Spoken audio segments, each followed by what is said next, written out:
The group started to get me really wound up. I was being told that everything that I put before my sobriety, I was gonna lose. Now I'm angry and it was just a total mental breakdown. I had driven off the highway at 110 miles an hour.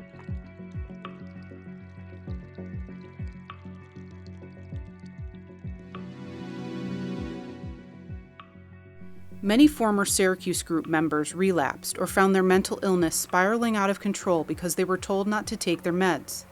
Some were hospitalized, and at least 3 members of the group have died.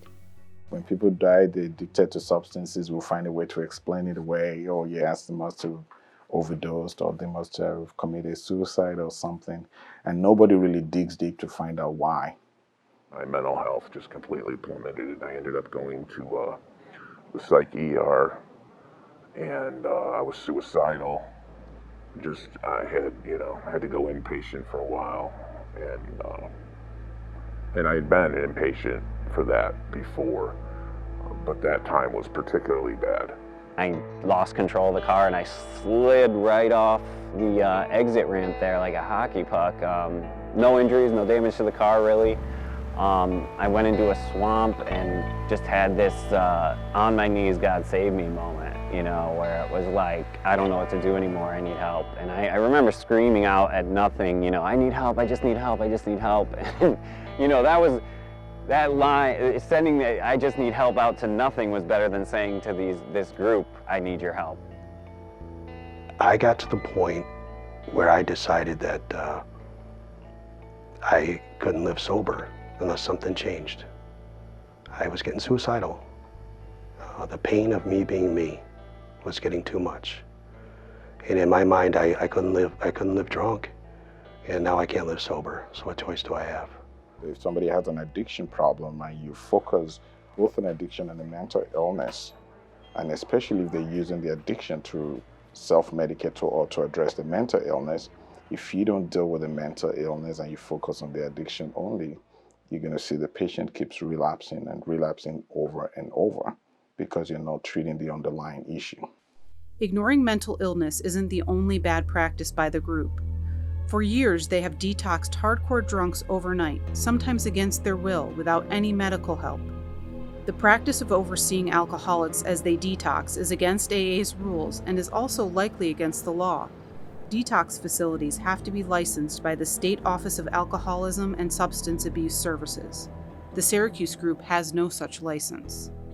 I think it's dangerous for if somebody who is not well trained in handling alcohol withdrawal treatment to detox a patient on the outpatient basis. I do know of an instance where somebody had a seizure at the Syracuse Group from being there multiple days, sleeping there, detoxing.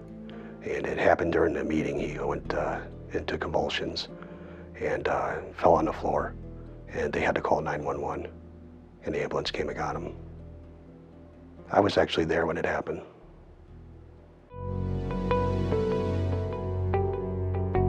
I was convinced that they would help. They kept saying, we have a spiritual solution. But it never materialized, meaning it was like breadcrumb. Oh, well, we'll show you, you'll be like us. The Syracuse Group has been an open secret most of its existence. Many local healthcare providers in the addiction treatment world know about it, and other Alcoholics Anonymous groups know about it. Their advice? Stay away. A little more light needs to be shed on them. I think they hurt people, absolutely. How many people go there looking for help and don't receive the help that they're supposed to get? How many people go there and think it's AA, and then they leave thinking that AA doesn't work, and they continue drinking, and they go, well, I tried AA and it didn't work, so what choice do I have? And they go back to drinking, and those people die. I didn't want the help that group, Syracuse Group, was offering. It was just too twisted for me. Over time, I found a way better one that would be the only one I'd ever go to again, because it was nothing like the one on Butternut. Regional AA organizers kicked the Syracuse Group off its list of meetings because of concerns raised by syracuse.com. People need to know, and they also need to know what a rogue AA group looks like, and they need to know what the definition of a cult is, so that way they can get the treatment that they need most. I think it's necessary to guide people to where you're supposed to be going, and caution people to where you're not. You need to pick one. Are we AA, and are we going to abide by what AA practices, or are we going to be a fucking cult?